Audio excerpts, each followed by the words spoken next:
So I'm listening to Sword and Scale, episode 110. They're talking about my flip phone, saying that they confiscated my phone as part of their investigation. Blah, blah, blah. No, see, that's the thing. It was the border police. I had already turned in that phone. The flip phone is the one that I had from Virginia. And that's the thing. This whole fucking Sword and Scale thing was part of what led to all these goddamn wingnuts getting on my page. These crazy lunatics who were lied to because this fucking fuckhead didn't want to bother telling the whole truth. Matter of fact, he didn't bother telling any of the truth. He wanted to twist things out of proportion. And that's the thing. What I had to say didn't matter. People hear what they want to hear, and that's why it needs to be recorded. That's why the police need to have their body cams on at all points in time. The fact is, the media did more to destroy my reputation than anybody else. They didn't bother getting my side. The two people that pretended like they were gonna, Jennifer Dejowski keeps referring to me as a stalker. Fuck that woman. The other one, that Josh feller, man, I don't know what the fuck his issue was. He wanted to pretend to be friendly, but the thing is, people kept on trying to send me to places that were violent. Like, people were fighting each other over me. It wasn't the help that he wanted. No, it's not help at all. I already know where those places are. So, 300 people sending me a fucking address to the Boulder homeless shelter is not going to do me any goddamn good. One woman, her name is Sarah Miller, she spent 13 hours to look up the Boulder fucking shelter. How drunk was that bitch? That's what I want to know. Let's see what else this dipshit has to say. I don't really like listening to this shit, but kind of got to. Investigation and whatnot. Should leave much sooner than that. There's a lot of people involved, so I didn't really know what was going on. Oh yeah, and then there's the part where Amanda and Lana wanted to rush me on the airplane, or rush me onto the bus and buy me a bus ticket early, and meanwhile I had a whole bunch of people texting me all at once, and they all take shit wrong.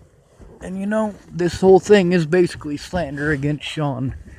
It's these people trying to take stuff out of context. Now that whole thing about putting me in the ground, that's at about 18 or 19 minutes or so. That's after Tim Beeson threatening to put me in the ground, saying I should go in the ground, and so should Joseph Moreno. See, that's the thing. It didn't matter who I am as a human being. It mattered what the media wanted to paint me as. And this guy right here, he's one of them crazy goddamn wingnuts. Now, Cara Mia, or Cara Rogers, she did a lot more harm than good. She kept on trying to say pretty shit, but really what I needed is for the police in Boulder to leave me the fuck alone. And I needed the public to leave me the fuck alone. I needed the homeless people to not be fucking fighting each other over me. I needed them not to be trying to fucking assault me. And that's all shit that really could have been avoided just by these Nazi wingnuts, Alicia Bollinger and fucking Maddie Boa, coming forward and being honest. I've been through over 2 years of hell. Meanwhile, these people want to pretend like they're the victims. They're not. All of these threats from these people's friends and these people's families, and you know what? They did everything they could to paint me as some sort of super psycho serial killer. I'm pretty used to that. I'm used to it mostly from women. Women, they're not expected to be honest. They play victim, and all of a sudden, whoever they're playing victim against is pegged as a bad guy, doesn't get an honest day in court, doesn't get to defend themselves in court. And that's the whole thing here, is that welfare check or not, those officers didn't do their jobs. Their job is not to harass me. Their job is not to fucking make my life hell. By the point that I went to St. John's, yeah, I just wanted to catch the motherfucker who did it. I was pretty sure it was Tim Beeson or Ted Bollinger. However, I admit when I'm wrong. I seem to be the only one who does that.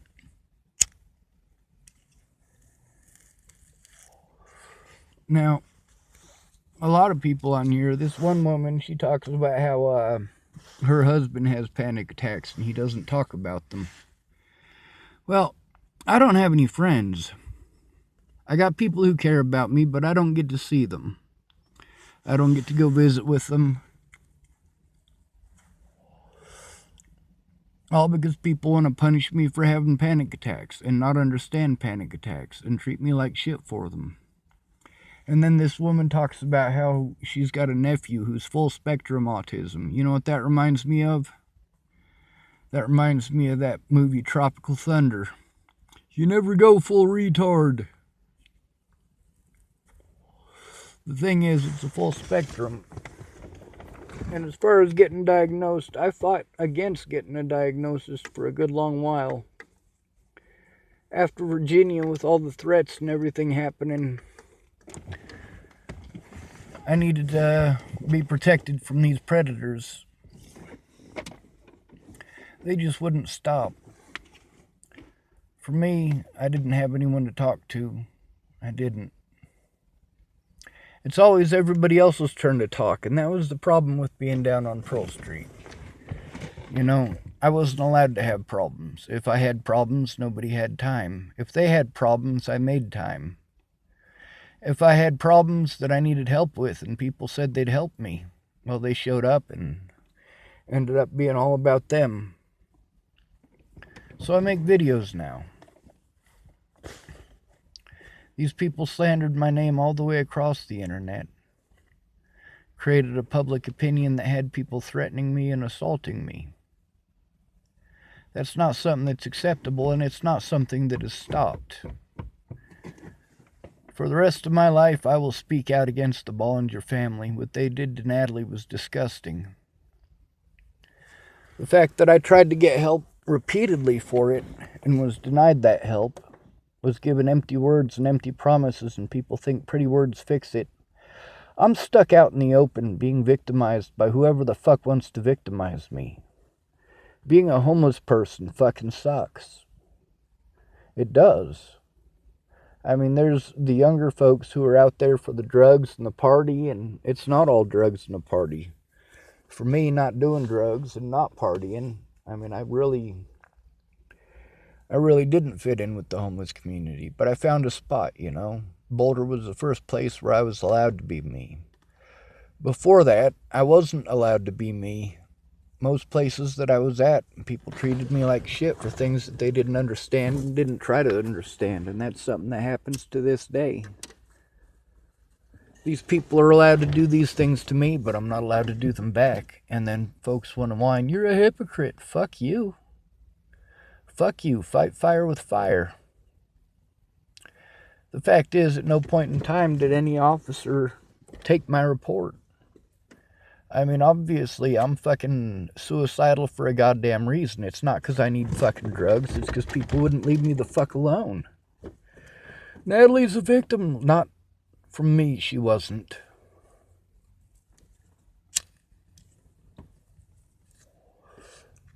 When I asked her to call off the dogs, I meant it. I hadn't done anything wrong to any of these fucking people. Getting stuck in the road, that wasn't a fucking choice. It was just something that fucking happened. And I should have been allowed an honest day in court. All of that stuff that Natalie put on her protection order, most of it was stuff that she asked me to do, or her sister asked me to do. By the time I wanted to blow my head off in front of her, it's because of the hell that her and her friends had put me through. Now, I still am kind of back and forth between whether or not she's a victim and people were just acting on their own accord, or if she was a fucking evil cunt. I'm really leaning towards evil cunt at this point. These people made my life hell. They could have left me alone. They could have. They could have made a decision to leave me alone instead of spreading rumors The more rumors they spread, the bigger the rumors got. And you know what? For years and years, people knew me better than that. I treated everyone decent, and they treated me decent. And if they didn't treat me decent, I got away from them. When I went to Virginia, it's because Natalie wanted to kill herself. And that wasn't a choice that I had made. Not for her to try to kill herself. It was a choice for me to go there to Virginia. Knowing that Maddie Bowe wasn't going to be able to go. Knowing that I was late. Knowing that life fucking sucked and I was suicidal myself. After the shit that Candace pulled. I mean, who the fuck does that? And these people aren't understanding that, like, I don't have all the time in the world to do all this shit for them for free. A lot of people tried to offer me help. But then, when it came to helping, they didn't help. Not even how they offered. I needed a safe environment to go to, and I didn't have one. I still haven't had one. I mean, I've been through years of hell over things that I didn't do. Meanwhile, people want to get pissed off that I treat them how they treat me. Natalie should have told her mother the truth. That wasn't my decision. But what do you expect from Christians? So I make a lot of videos, not that anybody cares. That's the thing. I don't have a defense. There should have been somebody there with me when I went in to talk to the police. But there wasn't. Miss Peaches talked in one interrogation room, and I talked in another, and then they left. I didn't even know Miss Peaches had left. When I got back to Miss Peaches, she said her mom didn't want me to stay there. Hell, if she'd have given me just one more day, I could have gotten what the Adams County detectives had asked for. But instead, I'm running around trying to find internet access, trying to find a place where I can calm down and not be harassed by the public. And these officers aren't willing to admit that they did me wrong. The problem is, I needed them to leave me alone. All of this is because, since I left Virginia, Natalie and her druggy friends would not leave me alone. Now, admittedly, Natalie wasn't the one harassing me. But also, she was aware of what was going on. I made her aware of what was going on. I let her and her sister and Maddie, all three, know what was going on. I asked for them to call off the dogs. They wouldn't. They called me mentally ill, like that makes it okay that people are assaulting me over things I didn't do. I should have been allowed a day in court, and they did everything they could to prevent that. These people calling me in for a wellness check, maybe they should have paid attention to the whole situation. I needed help in person. Instead of people telling me, go here and go there and go here and go there. That's not help. I'm already overwhelmed. But that's what everybody does. Sean, call these people. Sean, call those people. These people will help. Those people will help. No, they fucking won't. They're not going to bother finding out what help I need. And if they do, well, they're going to tell me they can't help me. That's the issue. People don't understand panic attacks. They don't understand that having people there in person helps. Like that woman whose husband supposedly has panic attacks. Well, shit, he's got her. Of course, if I was married to her, I'd have panic attacks too. Over her, and I'd probably leave. I wouldn't stay married to her. I'd fucking leave. But also, in Sword and Scale episodes 109 and 110, when they talk to Tim Beeson, he lies to him outright. See, if you look at Natalie's playlist, Tim is on there. The playlist Tim and For Tim. The oldest ones are close to 7 years old now. I was Natalie's first subscriber. She's the one that told me about her YouTube page.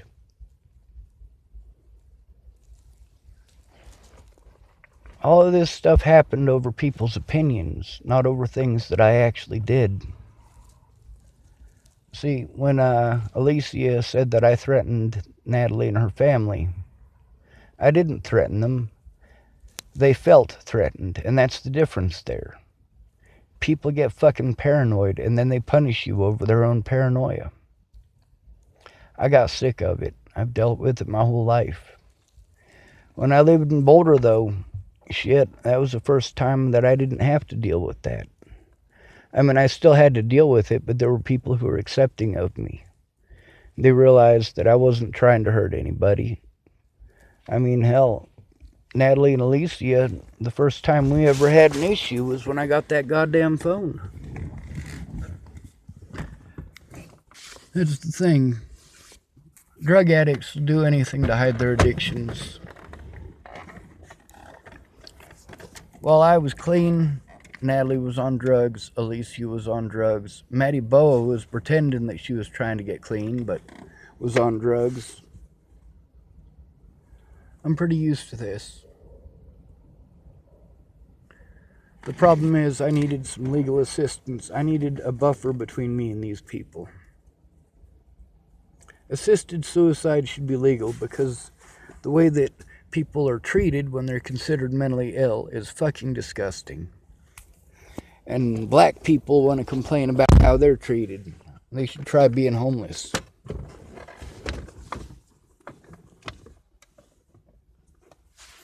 Merry fucking Christmas. Now for me, I still stick up for black folks. I still stick up for women. I still try to help people. When it got to the point where I was screaming at the top of my lungs for help on Facebook, I shouldn't have had to do that. The police should have done something. But they didn't want to do their jobs. They don't have to do their jobs. When Tim Beeson was threatening to put me in the ground, oh hell yes. After all those people going out of their way to make bad assumptions like, we got you an advocate. No, Lisette Brown is not my advocate. She wouldn't be. That's the thing. These people made assumptions all in texting. Meanwhile, I have severe panic attacks from texting because people take shit wrong. It's fucked up.